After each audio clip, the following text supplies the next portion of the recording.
खाने के बाद लेटना। दोपहर का समय था।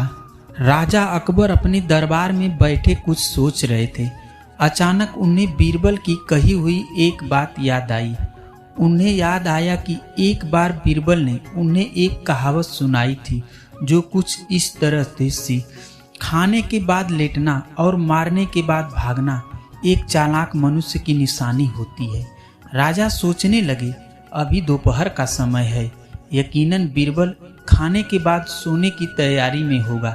चलो आज उसकी बात को गलत साबित किया जाए। यह सोचकर उन्होंने एक सेवक को आदेश दिया कि इसी समय बीरबल को दरबार में उपस्थित होने का संदेश दिया जाए। बीरबल अभी खाना खाने बैठे ही थे कि सेवक राजा को आदेश लेकर बीरबल के पास पहुंचा। बीरबल आदेश के पीछे छिपे राज की मंशा भली भांति समझ गए और मन ही मन मुस्कुराने लगे। उन्होंने सेवक से कहा, तुम थोड़ी देर रुको, मैं कपड़े बदलकर तुम्हारे साथ ही चलता हूँ।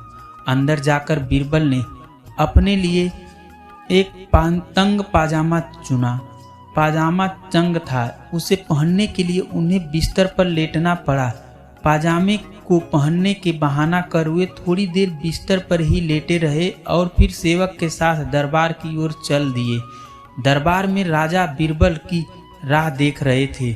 उनके वहां पहुंचते ही राजा ने पूछा, क्यों बीरबल, आज खाने के बाद लेटे थे या नहीं? बीरबल ने जवाब दिया, जी महाराज, जरूर लेटा था। यह सुनकर राजा को बहुत गुस्सा आया। उन्होंने बीरबल से पूछा, इसका मतलब यह है कि तुमने मेरे आदेश का असम्मान किया। तुम उसी समय मेरे सामने क्यों उपस्थित नहीं हुए? इसके लिए मैं तुम्हें सजा देता हूँ। बीरबल ने तुरंत जवाब दिया, महाराज, यह सच है कि मैं थोड़ी देर लेटा था, लेकिन मैंने आपके आदेश की अवहेलना नहीं की है। आपको मुझ पर यकीन न हो तो आप सेवक से इस बारे में पूछ सकते हैं। हाँ, ये अलग बात है कि मुझे इस तंग पाजामे को पहनने के लिए बिस्तर पर लेटना पड़ा था। बीरबल की इस बात को सुनकर अकबर हंसे बिना रह न सके और उन्होंने बीरबल को दरबार से जाने दिया। कहानी से सीख। इस कहानी से